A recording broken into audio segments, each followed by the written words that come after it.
The Desposini. The term desposini comes from the Greek word desposinos, meaning belonging to the Lord, and was used by some early church writers to refer to the blood relatives of Jesus, including his brothers such as James, Joseph, Simon, and Judas.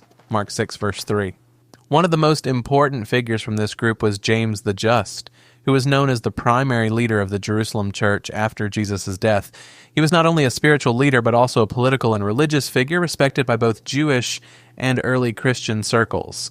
According to church historians like Eusebius and Hegesippus, the Desposini played a significant role in the leadership of the early Christian community, which was still very Jewish in its character and practices. However, after the destruction of Jerusalem in 70 AD, the center of Christian power shifted to regions dominated by non-Jews, such as Antioch and Rome. In this process, the authority of blood or biological lineage of Jesus began to be considered irrelevant or even dangerous to the authority of the newly formed church hierarchy.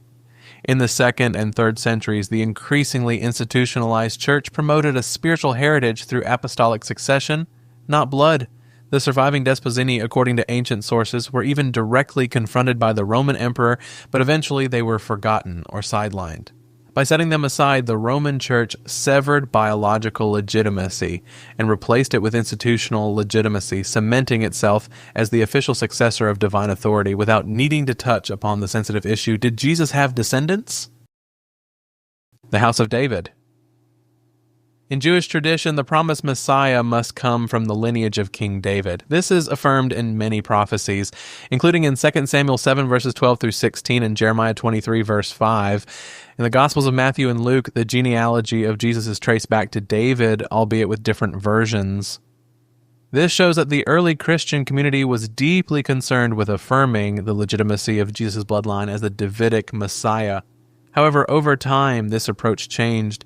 After the destruction of Jerusalem in 70 AD and the Bar Kokhba Revolt, 132 to 135 AD, the Jewish people, including the descendants of David, were scattered and lost their socio-political standing. The church, growing under the influence of Roman and Greek culture, increasingly distanced itself from its Jewish roots, and the claim of Davidic lineage became less relevant to the non-Jewish Christian community. The Roman Church began to emphasize that Jesus was the Messiah not because of his blood, but because of his divine appointment and his sacrifice on the cross, as affirmed in Pauline theology, Romans 1 verses 3 through 4. Thus, the legacy of blood was replaced by a spiritual and theological legacy. Even in modern Christian theology, the genealogy of Jesus is often considered symbolic, not literal. Consequently, the biological line of David was gradually removed from official discourse in order to strengthen the universality of the church and to avoid alternative forms of legitimacy, such as from other descendants of David, that could threaten the authority of the central church. Thus, the House of David, the royal line that should have been dominant, became a nearly lost trace in institutional Christian history. The Levitical Priesthood. In Hebrew tradition, only the descendants of Levi from the line of Aaron were legitimate to serve as priests in the Temple of Jerusalem. Numbers 3 verse 10, Exodus 28 verse 1. This system is known as the Levitical priesthood, and it held a central role in Jewish worship, including sacrificial offerings, purification, and the teaching of the law of Moses. After the Babylonian exile and the return to Jerusalem around the 6th century BC, this priestly structure was reinforced. Zadok, a descendant of Aaron, and the priest of his time became the religious and administrative elite under the supervision of foreign powers, Persia, then Greece and Rome. But everything changed drastically when the Second Temple was destroyed by the Romans in 70 AD. Without a temple, the blood-based role of the priesthood functionally collapsed. There was no longer an altar, sacrifices, or sacred rites that could be performed according to the law of Moses. As Christianity began to develop as a movement separate from Judaism, the Christian church did not adopt the Levitical priestly structure, but instead introduced the idea of the priesthood of all believers, 1 Peter 2, verse 9.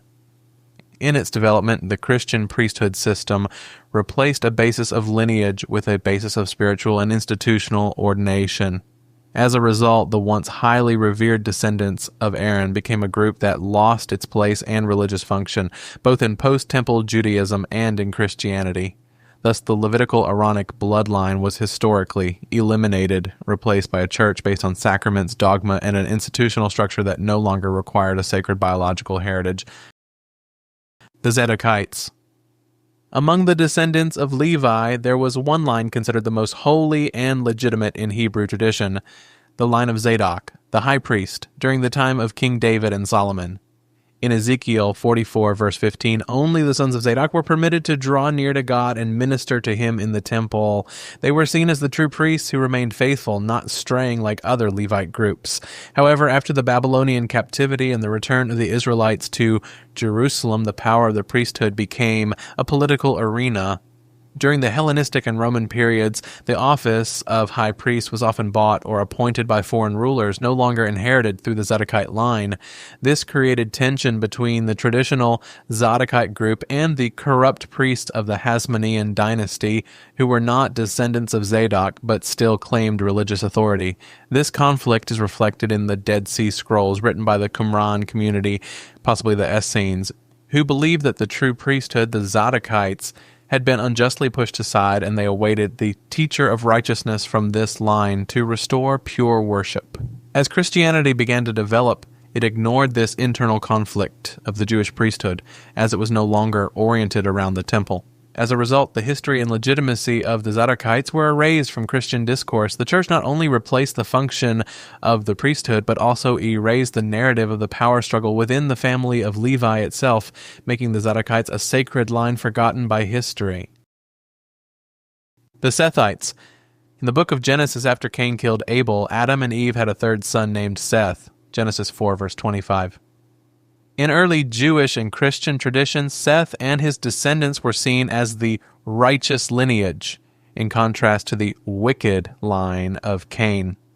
This was the basis of an ancient dualistic view that human history is a battle between two spiritual bloodlines, the holy and the cursed. Apocryphal writings such as the Book of Jubilees, the Book of Enoch, and the Life of Adam and Eve developed this idea further. They depicted the descendants of Seth as guardians of divine knowledge who lived in piety, even being associated with the sons of God mentioned in Genesis 6, verse 2, before they fell by mixing with the children of Cain. In Gnostic thought, Seth was even considered a prototype of the Messiah or a savior, and some Gnostic sects like Sethianism considered themselves spiritual descendants of Seth. However, as Orthodox Christianity developed under the authority of the Roman Church, this narrative was considered excessive, too mystical, and too tied to blood genealogy. The Church emphasized universal salvation, not lineage. As a result, the story of Seth as the carrier of divine heritage was muted, and the Seth versus Cain conflict was reduced to a moral tale rather than the spiritual history of humanity. Thus, the line of Seth was slowly erased from official doctrine, despite once being a crucial foundation in the religious cosmology of early Judaism and Christianity. Today, few know that in some ancient traditions, Seth was once viewed as the spiritual father of the righteous. The Enochian bloodline. Enoch is a mysterious figure in Genesis 5, verse 24, described as one who walked with God, then he was no more, because God took him. Unlike other humans, Enoch did not experience death, making him a unique figure in the biblical narrative. But more than that, apocryphal and mystical Jewish and early Christian traditions developed this figure extraordinarily. In the book of Enoch, one of the most influential apocryphal texts found among the Dead Sea Scrolls, Enoch is said to have ascended to heaven, seen the structure of the cosmos, spoken with angels, and even become a divine scribe. Some traditions state that he passed down secret knowledge to his descendants, including astronomy, the celestial calendar, and even knowledge of heavenly beings like the Watchers. There is speculation from esoteric circles that Enoch had a spiritual or even biological bloodline that continued to inherit this ancient knowledge, and that some other prophets or holy figures were part of this Enochian bloodline. In Western occultism, the Enochian language was even developed by John Dee and Edward Kelly, claiming it was the language of angels taught to Enoch. However, the Orthodox Church rejected the Book of Enoch from the biblical canon, except in the Ethiopian Orthodox Church. Knowledge or lineage associated with Enoch was considered too mystical and dangerous to dogma, and thus was slowly erased from official discourse. In this way, the heritage of Enoch, whether by blood or spirit, was almost completely eliminated, though its shadow lives on in secret texts and mystical teachings. The Maccabees, the Maccabee family, or more accurately, the Hasminian Dynasty, is a symbol of Jewish resistance against Greek oppression. Beginning with Judas Maccabeus and his brothers, they led a revolt against King Antiochus IV Epiphanes in the 2nd century BC, who tried to impose Hellenization on the Jewish people and defiled the temple in Jerusalem. Their victory is remembered in the celebration of Hanukkah and is described in the books of 1st and 2nd Maccabees. However, after reclaiming the temple, this family took over the office of high priest and later also political power as kings, even though they were not descendants of Zadok, the legitimate priest according to the Torah. Initially, they were national heroes, but over time, the Hasminian Dynasty became corrupt and opportunistic, even allying with Rome to maintain their power. When Rome fully conquered Judea and then destroyed Jerusalem in 70 A.D., the Hasmonean dynasty vanished politically, replaced by Roman puppets like Herod. In the context of early Christianity, their role was muted because they did not fit the spiritualized narrative of the Messiah taught by Paul and the Roman Church. The Gospels barely mention them, and the books of Maccabees were not even included in the Protestant canon, though they are still in the Catholic and Orthodox Bibles. Ultimately, their legacy of blood and political influence was erased from ecclesiastical memory. They are a clear example of how one lineage can rise through revolution only to be erased by an institution that desired a spiritual legacy, not the power of blood. The Recoites. The Recoites are a mysterious group that appears in Jeremiah 35 as a nomadic clan fiercely loyal to the rules of their ancestor, Jonadab, son of Rechab. They refuse to drink wine, build houses, and cultivate the land, upholding an ascetic and nomadic lifestyle. When tested by the prophet Jeremiah, they did not break their ancestral vow, and for this loyalty God declared, Jonadab, son of Rechab, will never fail to have a descendant to stand before me for all time. Jeremiah 35, verse 19. This promise is extraordinary. In the biblical text, it is very rare for God to explicitly promise the continuation of a bloodline, especially to a non-priestly or non-royal group. This means the Recoites held a unique status, not kings, not priests, but an obedient family, promised perpetuity through their spiritual and moral perseverance. However, in the historical development of the church, their name is nearly lost. No major tradition in Christianity directly traces their existence. Some medieval writers speculated that they still lived in hiding like a remnant people or a secret community, but there is no official acceptance of the existence or importance of this lineage. Why were they forgotten? Because they did not fit into the hierarchical and sacramental church system. The Recoites are a reminder that faithfulness is not about office, but about personal obedience, a message that challenges power structures. Thus, a clan promised eternity by God himself was instead erased from the center of religious history, becoming a silent mystery. The Samaritan high priesthood. While mainstream Judaism was centered on Jerusalem, the Samaritans believed that Mount Gerizim, not Jerusalem, was the true holy place chosen by God. Deuteronomy 11 verse 29, 12 verse 5. They claim to be direct descendants of the northern tribes of Israel, particularly the tribe of Levi, and maintain a high priestly lineage that they believe originates from the time of Aaron and has continued uninterrupted to this day.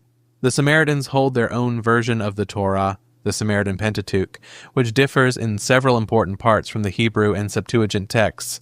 They have their own system of worship, calendar, and high priest, separate from the Jerusalem temple, and later from Rabbinic Judaism. Although this group is small, only a few hundred people remain today. They are a living fossil of ancient Israelite religion. In the New Testament, there is a clear tension between Jews and Samaritans, John 4, verse 9. Jesus even interacted with them, including the Samaritan woman at the well, who became an important symbol of spiritual inclusion. However, as Christianity began to develop under the authority of the Roman Church, the Samaritans were positioned as a heretical group not recognized by either official Judaism or Christianity. Consequently, the Samaritan high priestly line, which continues biologically, was eliminated from the grand narrative of church history. They They were not only considered illegitimate, but were not even mentioned in mainstream Christian theology, even though historically they represent a legitimate and continuous alternative to the ancient Israelite priesthood. Today, their existence is a tangible trace of a deliberately forgotten struggle for the legacy of the ancient priesthood. The Maravvenian Kings. The Maravvenian Dynasty, which ruled the Frankish territories, now France and Belgium, from the 5th to the 8th century AD, is not only known as an early ruler of Christian Europe, but also as a central figure in the legend of Jesus' bloodline. In the controversial narrative developed in the book Holy Blood, Holy Grail, 1982, and popularized by the Da Vinci Code, 2003, this dynasty is said to be the direct descendant of Jesus and Mary Magdalene through a child they secretly had.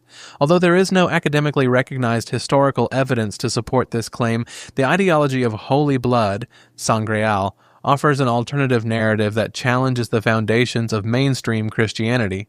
If Jesus indeed had biological descendants, then the legitimacy of the Roman Church, which bases its authority on spiritual and apostolic succession, not biological, could be seriously questioned. This legend also includes secret societies like the Priory of Sion, which is claimed to have guarded this secret genealogy and protected the bloodline to this day.